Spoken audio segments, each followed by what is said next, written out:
The Galactic soldier, a towering thrask with skin like polished obsidian and 3 whiplash tentacles, pointed a clawed digit at the human cadet. His translator whizzed, then chittered, "Primitive species bravado is precious." He laughed so hard, a cloud of pollen erupted from his chest, and his tentacles slapped his armored torso in delight. No one, absolutely no one, ever corrected a thrask. That was the immutable pecking order on Orbital Garrison A9, affectionately nicknamed the Edge. This bureaucratic outpost, too far for most matters yet too politically volatile to ignore, orbited a black glass moon where gravity itself seemed to get confused, reality lagging by half a second.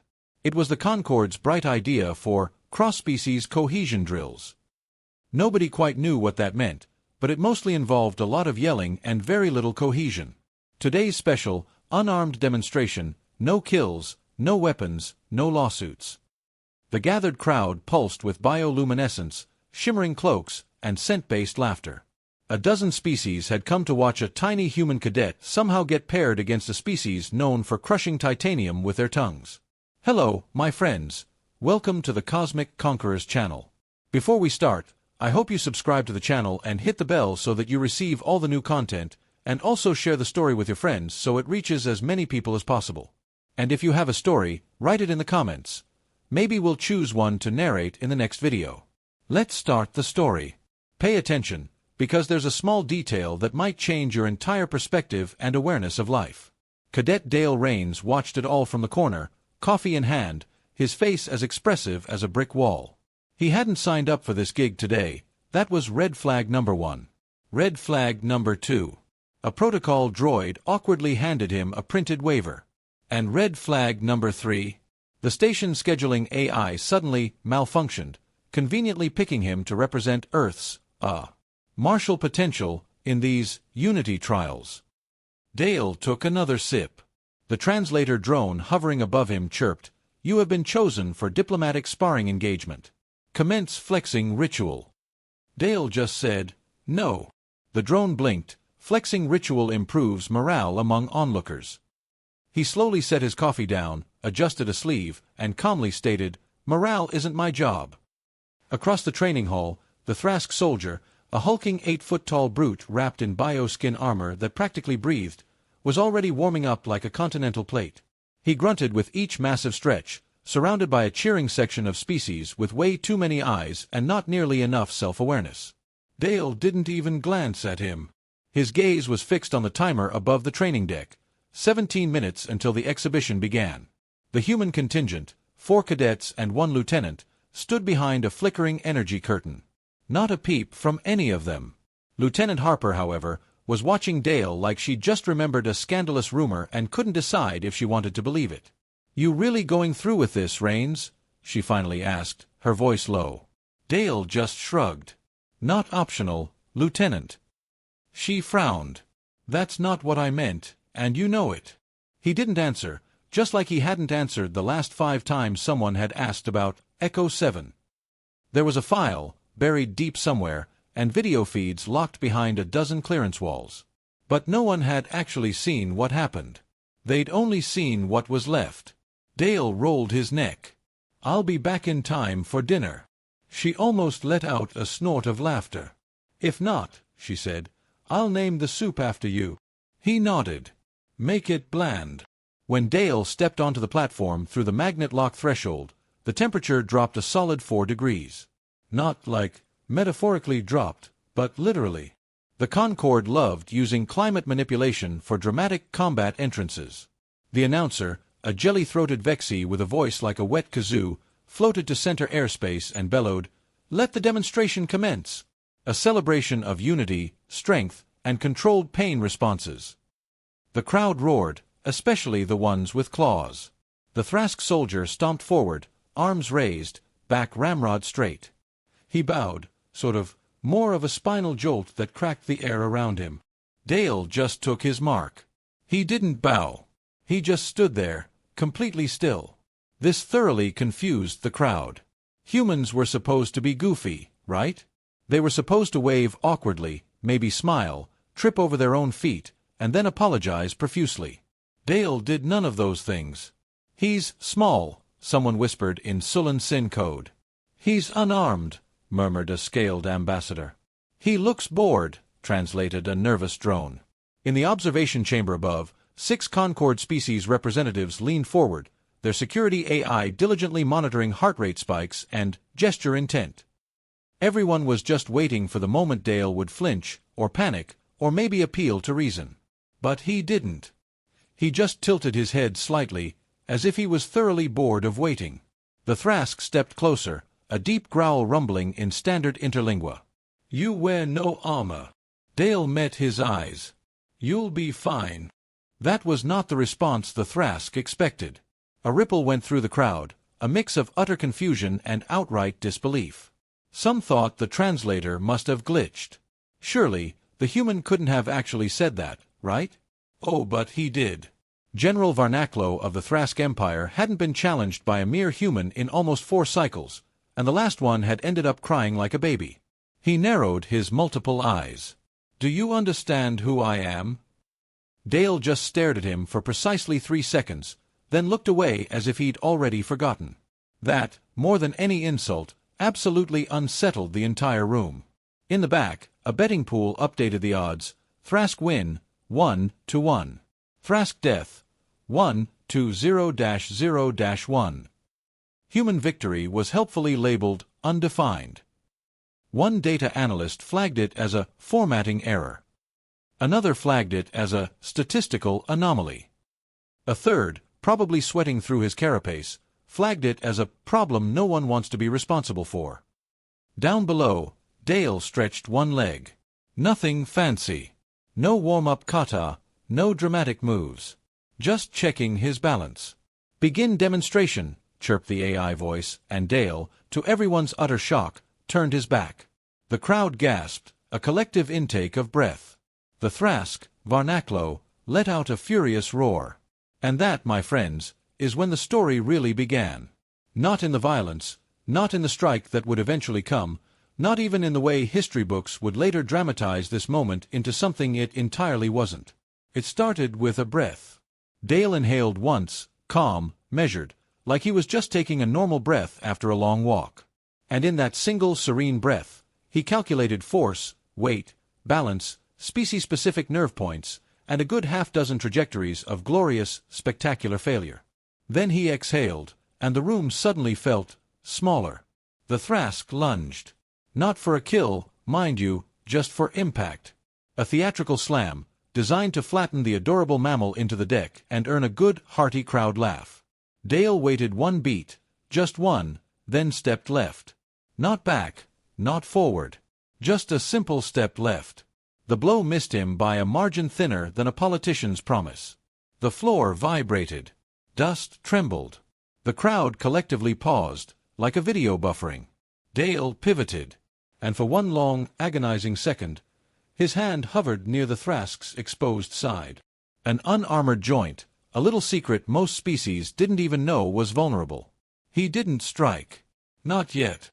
He just looked up at the behemoth and calmly said, "You blinked." The Thrask snorted. "You're fast for something with lungs." Dale's gaze didn't flicker. "I've got 2. It wasn't bravado. It wasn't even a taunt. It was merely a statement of anatomy.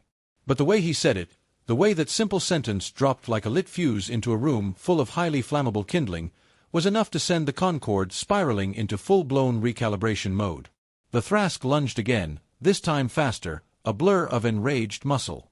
But Dale had already seen the twitch. That tiny, pre-impulse shoulder shift. He stepped under it, spun, and tapped the back of Varnaclo's knee.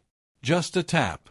Varnaclo stumbled, regaining his footing with a grunt, but the room had already seen it. The human moved first. The analysis drones blinked bright red.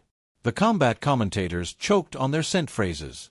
One muttered, "I think the human's fighting backwards. Like he's reacting before attacks even begin."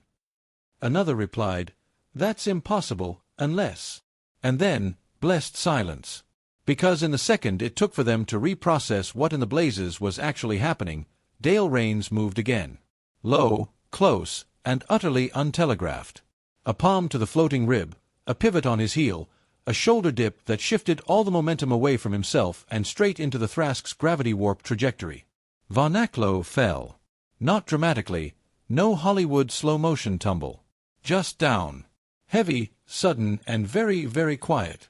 No one made a sound, not even Dale. He stepped back, adjusted his sleeve with a practiced ease, and walked over to the edge of the training deck where he'd left his coffee. He picked it up, sipped it, then put it back down. Update the threat matrix. Someone finally spoke from the observation window, their voice tight. Dale turned toward the command deck, made eye contact with the ambassador of the Shard Assembly, and offered a small, almost imperceptible nod. No bow. No salute. Just acknowledgement. Then he calmly walked toward the exit. As he passed the AI announcer, it flickered, crackled, and then wheezed out, "Victory! Unconfirmed. Parsing definition of demonstration." Dale didn't wait. He stepped into the debriefing corridor, his boots echoing in the sudden, profound silence. Behind him, that silence reigned. And somewhere, in a sealed diplomatic chamber, someone whispered the line that would ripple across 7 sectors by sunrise. 3 seconds, maybe 4. Either way, the universe just remembered Earth.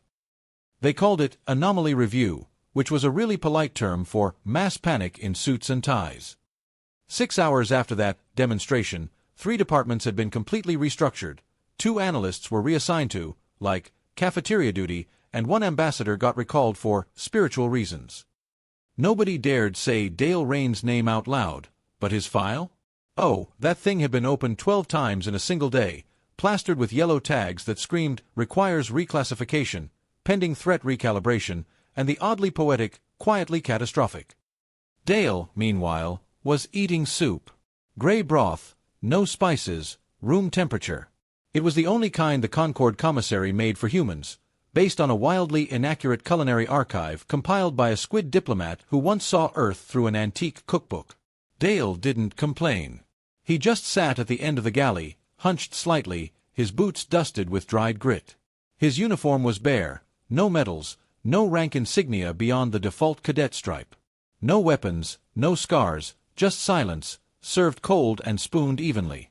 Across from him, the 6-armed medic known as Sure tapped 1 clawed digit against the table, watching him eat like he was a natural disaster cleverly disguised as a dude with a spoon. "You gonna tell me what that was?" she asked, her tone low. He chewed. Swallowed the soup. Sure narrowed her 4 eyes. "Not the soup. That thing you did to Varnak." He stirred his spoon once, slowly. "Avoided being hit. You dropped him with a tap." Dale just shrugged. "I was lucky." "No," she said, sharper now. "Lucky is ducking a punch. You moved before he punched, twice. You knew what he'd do." "Predictable species," Dale mumbled. She leaned closer, 3 arms folding across her chest.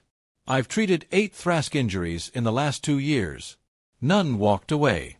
All because they underestimate humans. You're not the first. You're just quieter." Dale didn't respond. She sat back, sighing. "You weren't always a cadet, were you?" He looked up at her then, just for a brief moment, and something in his eyes made her stop talking. Across the commissary, chatter buzzed in coded dialects, species comparing the footage, speculating on biomechanical enhancements, whispering about how a soft-shelled biped brought down one of the Thrask elite without even raising his voice. The footage had been broadcast to 6 sectors before someone managed to contain it.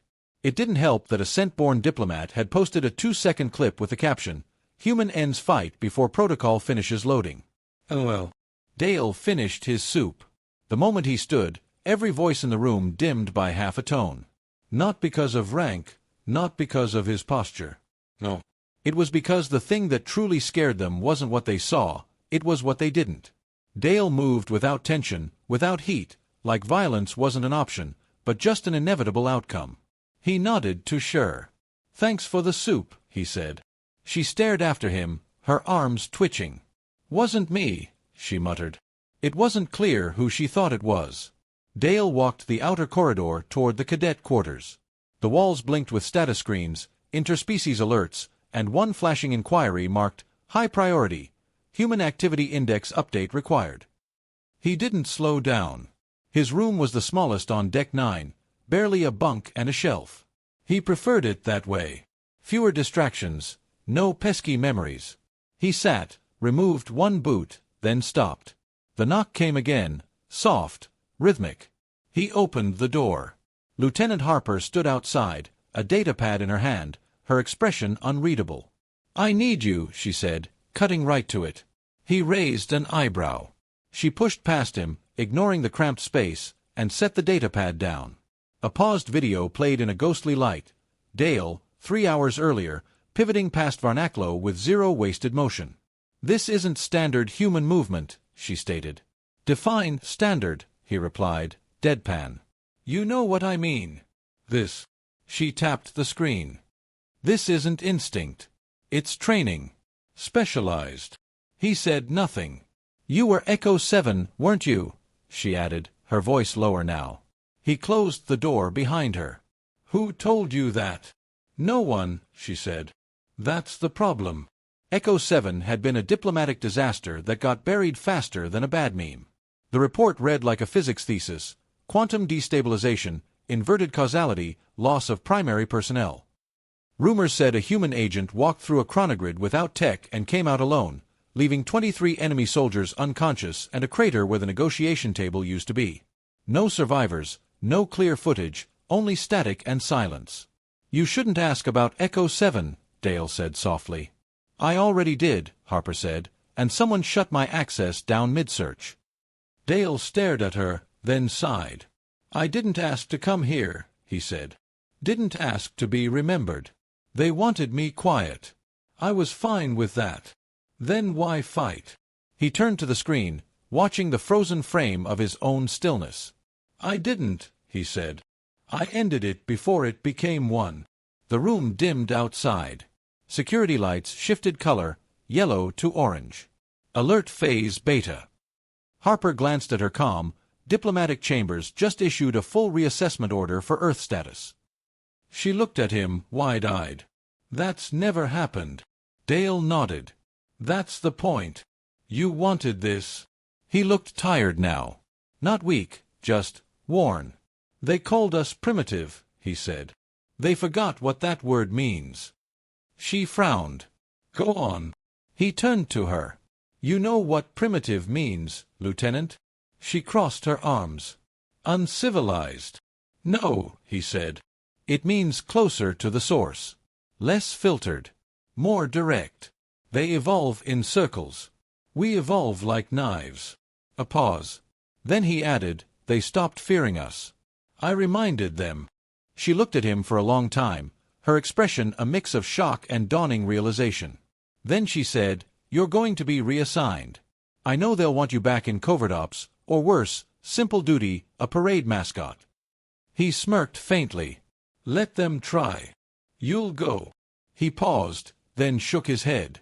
"Not yet." Harper exhaled slowly. "You just lit a match under 5 civilizations, Rains." Dale tilted his head. "Good. Maybe now they'll look where they're walking." The data pad chimed. A new message. Classified override. Unit 23R. Report to Strategic Oversight. Commanding Officer Sable. Harper read it too. Her eyes widened. "Sable? She's not Concord. She's Earth Military Black Book." Dale was already pulling on his other boot. "I thought you weren't ready," she said, a hint of concern in her voice. "I'm not," he replied, standing up. "Then why go?" He looked up for a moment, and the calm in his eyes cracked. Not rage, not fear, just something cold and buried. "Because they'll come for Earth eventually," he said. "And someone has to teach them how we end wars." She stared at him. "You don't end wars, Rains. You walk through them." He almost smiled, a ghost of an expression. Just before the door closed behind him, he said, "That's why they're afraid." The last time someone activated Protocol Zeta-9, 3 star systems collapsed into treaty limbo and a sentient planet filed for asylum. That was the warning, buried at the bottom of the file, a footnote so tiny it required magnification just to read the word, caution. This time, there was no warning, no preamble. Just a single blink from a secure terminal, and suddenly, everything changed. Dale Raines was pulled mid-stride into an off-grid lift. No explanation, no rank greetings. The guards didn't speak, didn't salute. They just stood there like expensive furniture, smelling faintly of ozone. He didn't ask questions. The lift dropped them past labeled decks, then past unlabeled ones, deeper and deeper. When the doors finally hissed open, the air was colder, thinner. The walls hummed with shielding. No windows, no clocks. A woman waited inside the command suite. Tall, gray-eyed, her uniform black and unmarked. No nameplate, no smile, just the quiet, heavy pressure of someone used to giving irreversible orders. She spoke first. "You've caused a recalibration event." Dale stepped inside. "That's not a crime yet." "No," she replied, her voice flat. "But it's expensive." She motioned to the seat across from her. He didn't sit. She continued, 33 systems have filed formal requests to audit Earth's training protocols. 9 of them have demanded war games. 1 wants to breed you. Dale blinked once. "Tell them I'm flattered." She didn't crack a smile. "You were instructed to remain a shadow, Raines." He looked around the sterile room. "Seems I failed upward." She folded her hands on the table. "Do you know what Zeta 9 authorizes?" "I've read the redacted version." "Then you don't know," she stated. He didn't argue. "Zeta 9 is not an operation," she said. "It's a posture. A declaration of what Earth becomes when diplomacy is assumed broken." "And is it?" "Not yet. But it's cracking." She activated the holotable. Dozens of spheres lit up, some blue, some yellow, one blinking angry red. "Here," she said, gesturing, "is the new power axis. Since your incident, the Thrask Empire has doubled its fleet drills. The Sulan Accord has rerouted envoys. The Shard Assembly has initiated species index updates. Do you know what all of them fear?" Dale studied the blinking red node. "That we've been lying about our capabilities." Her lips pressed into a thin line. "Have we?" He looked at her. "We never told them what we were capable of." "That's not lying. That's silence. They're calling it deception." "They would," he said. "It's easier than calling it ignorance." The holotable dimmed. She stood and walked to the far wall where a sealed case rested beneath biometric locks. When it opened, Dale didn't react visibly, but he saw it. The old insignia. Earth's Black Ops crest. A wolf in orbit. A broken spear. "No one wears this anymore," she said, her voice almost soft. "Not officially. But you did." Dale didn't answer. She closed the case. "You're not going back to the shadows. That option's gone." "Then why bring me here?" She looked at him now, not as a superior, but as someone peeling away layers of calculus. "Because Earth doesn't need another killer. It needs a symbol." He exhaled slowly. "I'm not good with cameras." "You won't be on one, but your idea will." She tapped a control. A new hologram appeared. An alien arena. Circular, sacred-looking. "Not real," he noted. "A model simulation?" "No. Design draft." "For what?" "A new interspecies combat summit. Sanctioned. Broadcast. Ceremonial. And they want me to fight again?" "No," she said. "They want you to lose." He blinked. She watched him. "You will enter. You'll fight. You'll make it close, but you will fall. Visibly. Spectacularly. A carefully crafted defeat, just enough to ease the panic." He was silent then. "And who decided this?" "The Council. Of course. You've humiliated an Empire's cadet. Now they want the story rewritten." "And if I say no?" She didn't flinch. "You won't." He studied her face. "Why?" "Because you know what happens if the Thrask retaliate. You've seen what starts wars. And worse, you've seen what humans do when they're provoked." He stepped back, pushing a hand through his hair. The silence between them stretched like a taut wire. "I didn't ask to be in this," he said finally. "No," she agreed. "But you're already at the center of it." He stared at the arena projection. "They want the myth killed," he said. "Not the man." She nodded once. "Can you live with that?" He looked at his own reflection in the table's sheen. "I don't know yet." Another silence, then she added, "There's one more option." He raised an eyebrow. "You don't enter. Someone else does. Someone who will lose." She nodded. "And you?" "I'll make sure the story is controlled. The myth will fade. Earth's threat level will stabilize." Dale looked toward the exit. "I'll meet you a day." "No," she said. "You'll need to choose now." The door opened without a sound. He stood there, still, then turned back. "If I lose," he said, his voice quiet, "they'll forget what they saw." She nodded. "That's the plan." He stared at her one final moment, then said, "Let me remind them again instead," and walked out. The war room smelled like sterilized panic. High-ranking officials from 6 allied species sat in a sound-dampened half-circle, blinking nervously under simulated starlight. Somewhere beneath the layers of protocol and ceremony, a simple truth pulsed like an exposed wire. They didn't know what to do with the human. Outside, pressurized corridors whispered the rumors like wind. He was a weapon, a glitch, a failed experiment, a myth. Inside, Dale Raines stood alone at the center of the room, unarmed, unsmiling, unconcerned. He hadn't spoken since stepping in. He didn't need to. He'd already said enough with one fight. A translucent advisor from the Shard Assembly adjusted his collar and cleared his throat, a faint, crystalline chime. "The Council has reviewed several diplomatic resolutions. All non-lethal, all satisfactory." Dale said nothing. A Sulfan noble uncoiled one tendril and added, "There is hesitation, of course, but consensus believes, should you agree to our terms, we can contain the perception fallout." Still nothing from Dale. Then the Thrask ambassador, thick-necked and sweating faintly beneath his armor, growled, "The human must be recalibrated publicly. Etc. Show his abilities were circumstantial. We propose a rematch." "No," Dale said quietly. It was the first sound he'd made, and it cut through the chamber like a clean incision. The Shard looked up, his translucent skin rippling. "You decline." "I decline staged defeat," he said. "And I decline to pretend what happened didn't." A pause.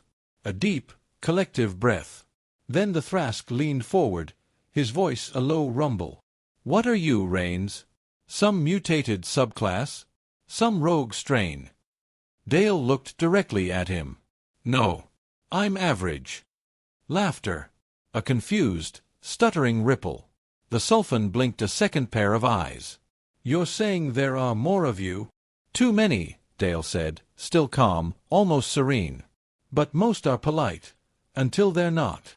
The diplomatic silence that followed lasted precisely 4 seconds. Then the table exploded into counteroffers, threats of treaty withdrawal, accusations of posturing. Dale didn't hear any of it. He was already walking away. The simulation chamber was large enough to host a freighter, which, honestly, it didn't need to be. It was cold, quiet, and lit by a dim orbital halo. No crowd, no fanfare, just glass observation rooms sealed behind soundproof silence. No applause, no witnesses, except for the ones that mattered. They'd chosen a new opponent. He was called Sector General THR, 9 feet tall, built like a glacier with eyes, commander of the borderline fleet. His victory record was clean. His ego, armor-plated. He didn't speak when Dale entered. Didn't need to. The station AI voice chimed overhead. "Begin combat demonstration. Civilian visibility restricted. Engagement time limit, 60 seconds. Dale adjusted his collar. THR's footfall cracked the deck. He raised his weaponless arms, bracing like a collapsing wall. Dale exhaled once. Then the lights shifted. The room dimmed to a readiness, and THR moved. Fast. Brutal. Not for show. This wasn't a Thrask performance. This was a real strike. A kill motion, delivered with diplomatic immunity. Dale stepped forward, not back. And that was the mistake THR realized too late. Time slowed. Not in the visual sense, not for dramatic effect, but in pure, unadulterated precision. Dale had already mapped the angle, the stance, the half-millisecond it would take for THR's right leg to overcommit. So Dale moved just once. His left shoulder dropped, his hips turned, his foot skimmed the ground, and THR's immense weight meant absolutely nothing. The general stumbled. 1 second gone. Dale's elbow came up, not hard, not brutal, just sharp, precise, to the temple cluster behind THR's ear. 2 seconds gone. THR didn't fall right away. He stumbled, arms wide, catching nothing but air. Then gravity remembered him. 3 seconds. Silence. The AI stuttered. Combat terminated. Outcome unexpected. Behind the glass, officials stared with alien stillness. The Sulfan diplomat dropped his datapad with a clatter. The Thrask ambassador closed his eyes, a shudder running through his armored form. Dale adjusted his sleeves. THR lay on the floor, dazed but alive. More bruised in ego than in body. Dale turned to the glass and nodded once. No gloating, no speeches. He just walked off the floor. Hours later, the network spun. Leaked footage pulsed across subchannels. Commentators dissected frame by frame. Analysts swore it was premeditated. Species coalitions demanded physiological audits. Psychologists called it tactical instinct evolution. One headline blared, 3 seconds flat, the human myth grows. The Shard called for containment. The Sulfans issued a formal apology. And Earth stayed quiet. Deliberately. Back on Deck 9, Dale stood by the viewport, overlooking a dead comet trail. The stars were wrong here. Too sharp, too close. He didn't notice the footsteps until Harper spoke. "You didn't just beat him," she said, her voice soft. "You made it look like math. He didn't turn. Wasn't hard. They'll never let you do that again." "Good," he said. "Once was enough." She stepped closer. "You could have let it go. Let them reshape the narrative." "I tried," he said. "They pushed." She nodded. "So what now?" He finally looked at her. "Now they recalibrate the species index. And I go back to my soup." She studied him. "That's it." He gave a small, almost imperceptible smile. "What else is there?" Harper looked away, staring out at the alien vista. "You scare them, Rains. I know. They'll come for you. I know. And when they do—" He sipped the coffee in his hand. "They'll learn to count to 3. She laughed once, soft and dry. "You're a lunatic." "No," he said, turning back to the window. "I'm just not lying about who we are." Somewhere out there, a species council was rewriting its threat chart. And at the bottom of that chart, under a new classification code, a simple warning would appear: "Do not engage, especially not at close range." Code name, Rains. Dale didn't need to see it. He already knew. The recalibration began with a single keystroke. Not dramatic, not ceremonial, just a silent entry into a sprawling bureaucracy of species metrics and behavioral threat indices. The Concord's master database had logged hundreds of thousands of entries in its time: planetary annihilators, hive empaths, atmospheric manipulators. But never this. Never a low-ranking, unenhanced human cadet who defeated 2 galactic legends in 6 seconds combined and didn't brag once. The technician assigned to process the file paused, frowning at the screen, then typed a new subheading: Homo sapiens, revision requested, tactical assessment. He hesitated before hitting submit, because whatever came next, it wasn't diplomacy anymore. It was preparation. 3 decks below, Dale Rains walked with hands in his pockets, the quiet gait of someone who didn't need permission to exist. A few crew glanced up as he passed. Some looked away, quickly. One, an insectoid analyst with 2 translator coils, saluted instinctively, then immediately regretted it. Dale gave a slight nod. Anyway, outside the viewing bay, Concord Command was spiraling. 16 intelligence agencies had filed a joint review. A coalition of Thrask generals demanded reparations for public humiliation of Empire personnel. One faction declared Earth must submit its top fighters for species neutrality reassessment. Earth declined. But Earth didn't shout. Earth didn't explain. Earth just sent a courier file with one name on it: Dale Rains. It didn't say, human weapon. It didn't say, champion. It simply said, reassignment, strategic deterrent. Dale sat at a bare desk in the review chamber across from 3 high-clearance diplomats. They were sweating through different mechanisms, gill contractions, neck glands, breath vapor. The silence stretched. Finally, the Concordarian chair cleared his throat. You were never supposed to be in the sparring pool, Cadet Rains. Dale nodded. I gathered. You embarrassed the Thrask Empire. They tripped over themselves. You destabilized several treaties. They weren't very stable. Your actions have caused a multi-sector incident. He didn't speak this time. Just let the words sit. The chair adjusted his robes. You've become a liability. Dale shrugged. Then discharge me. A ripple of unease passed through the room. The diplomat to the left, a shard, high-ranking, iridescent under artificial light, spoke next. That would not be ideal. Why? Because they fear you. Dale met her eyes. Good. You don't understand, she pressed. The moment you step off this ship, you become legend. Uncontrolled. A story they can't contain. And that's dangerous to everyone. He leaned back. So the options are, leash the myth, or let it spread. The chair drummed his fingers against the table. We propose a third option. You return to Earth, he said. We promote you visibly, a symbol of defensive excellence, but silent. No interviews, no missions, just presence. You'll serve on the council floor as a deterrent. A reminder. Dale stared at him. You want me to be a statue? A strategic one? I'd rather be soup. The room faltered. The shard diplomat studied him closely. What do you want, Cadet? He thought about it. The truth was, he hadn't wanted any of this. Not the fight, not the spotlight, not the reshuffling of power every time he shifted his weight on a training mat. He was never trying to win a war. He was trying to avoid one. He just did it better than they expected. He stood. I want to leave, he said. The diplomats tensed. Not from Earth, he clarified. From this conversation. You already know you won't leash me. You already know I won't let you lose control of the narrative. So, you're going to let me walk, and you're going to tell your allies that Earth doesn't want war.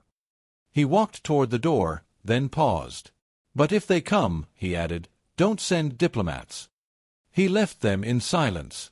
Back on Deck 9, Harper met him near the lift, arms crossed, her expression unreadable. Council let you go.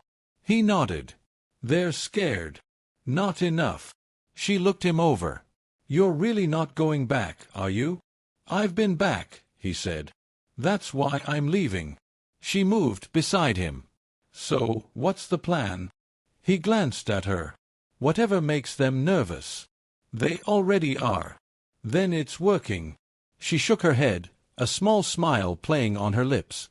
You ever get tired of being the ghost in the story? No, he said. I get tired of being asked to die in it. They walked in silence. Above them, systems began flashing the updated database entry across classified networks. It was simple, unassuming, but final. Species. Human. Threat index. Elevated. Engagement recommendation. Avoid at close range. Notes. Displays disproportionate efficiency under pressure. Lethality exceeds projections. Codename, Rains. The systems that read it blinked, then recalibrated. Some military commands changed fleet formations. Some canceled drills. Some rewrote first contact protocols. And somewhere far beyond the stars, an empire considered peace, not because it was noble, but because it was safer. They called us primitive. They called us soft, emotional, undisciplined, and they were right. Until they weren't. Because somewhere between the bones and the blood, they forgot what we carry. Memory, instinct, fire. They mistook quiet for absence. And they forgot what happens when you corner a species that only ever needed 3 seconds. We remember. And with that, we have reached the end of the story, but stories don't end here. If you like the story, don't forget to hit like and subscribe to the channel so you receive all the new content. And if you have an opinion or something that caught your attention, leave a comment and let's discuss together. I'm waiting for your opinions, and see you in the next story. Bye.